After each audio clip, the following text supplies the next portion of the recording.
Крај на опасната забава во Девиот парк кај салата Борис Трајковски.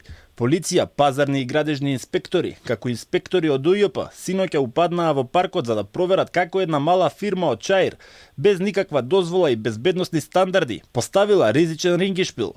Направени се записници од констатираните прекршоци, а поведена е и постапка за затварање на паркот и отстранување на опасните реквизити, меѓу кои и панорамското тркало. Единицата за економски и компјутерски криминал при СВР Скопје во координација со службени лица од Државниот пазарен инспекторат, Управата за јавни приходи и градежен инспектор од општина Карпош излезе на лице место и презема конкретни соодветни мерки и активности од делокругот на својата надлежност и овластување. Имено од страна на инспекцијските служби по преземените мерки и активности и констатираната фактичка состојба. Изготвени се записници за констатираната состојба, додека од страна на овластен градежен инспектор од општина Карпош поведена е постапка за констатираните неправилности.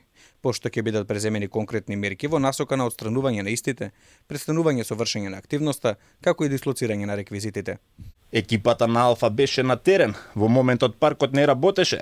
Дел од реквизитите беа ставени на камиони, но не беше јасно дали се подготвуваат да ги дислоцираат или да ги местат од почеток.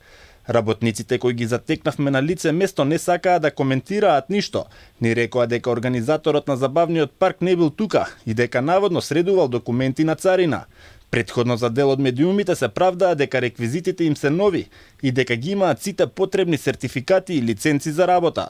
Инаку акцијата следи откако од град Скопје алармираа дека насилно се мести панорамско тркало во Карпош од фирма која била регистрирана само пред еден месец и додадоа дека не станува збор само за документација поврзана со производството на реквизитите, туку и стручноста на оние кои ги монтираат.